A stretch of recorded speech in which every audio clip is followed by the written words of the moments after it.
భూమన కరుణాకర్ రెడ్డి గారికి సంబంధించిన వ్యవహారాలు రాసలీలకు సంబంధించినటివి కూడా నాకు తెలుసు అని టీటీడీ చైర్మన్ బిఆర్ నాయుడు గారు కూడా మొన్న ప్రెస్ మీట్ లో చెప్పాడు. నీ వ్యవహారాలన్నీ కూడా నాకు తెలుసు, అవి కూడా త్వరలో బయటపడతాయి అని చెప్పేసి ఆయన కూడా పట్టితుడైతే ఏం కాదండి.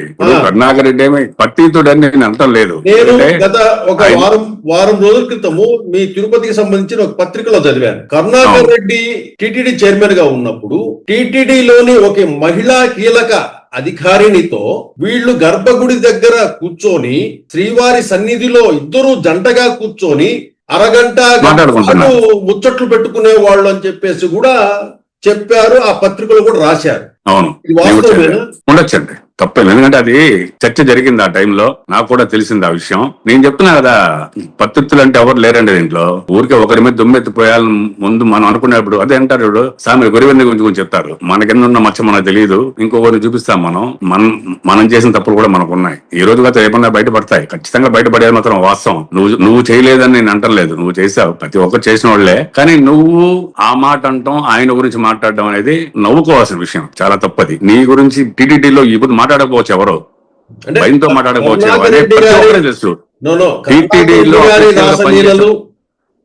నిజమని మీరు నమ్ముతున్నారా? నమ్ముతాను, నేను నమ్ముతాను. అది ఎందుకంటే ఆయన చైర్మన్ టైంలో నా దృష్టికి కూడా వచ్చాయి. నేను ఒక్కసారి కొండ దర్శనానికి వెళ్ళినప్పుడు కూడా వాళ్ళు అక్కడ కూర్చొని మాట్లాడడం నేను నా కళ్ళారా నేనే చూసా. ఎందుకంటే ఇప్పుడు ఆయన చైర్మన్, ఆవిడ పెద్ద అఫీషియల్, ఏదో మాట్లాడుకుంటున్నారు అనుకున్నాం. అడిగాను, ఏదో మాట్లాడుతున్నారన్నా టీటీడీ గురించి. సరేలే మనకెందుకులే అని అవద్దు వచ్చేసాం. అప్పుడైతే చర్చ టీటీడీ మొత్తం జరిగింది. అది అందరూ తెలిసిన విషయం. అది నేను అదే చెప్తున్నా కదా, నువ్వేం పత్తితు కాదు, ఇంకొకరిని వేలు మనకెందున్న మచ్చ చూసుకో. మీ బిఆర్ నాయుడు గారు ప్రెస్ మీట్ లో చెప్పినట్టు భూమన కరుణాకర్ రెడ్డి గారు మద్రాసులో ఏం చేశారు, తిరుపతిలో ఏం చేశారనే విషయాలు ఆయన దగ్గర బయటపడతాయి. ఈయనట్లయితే ఆయన గురించి లోడాడు. ఆయన ఒక చైర్మన్ అండి, ఒక టీవీ ఛానల్ పెద్ద చైర్మన్. ఆయన అనుకుంటే ఇవన్నీ ఎత్తడం పెద్ద కష్టం కాదు కదా. నీ చరిత్ర మొత్తం బయట పెడతాడు. ఎందుకు పెట్టలేదు అంటే ఆయన కూడా ఒక ఇది ఉంటుంది, మార్వల్స్ అనుకుని ఉన్నాయి.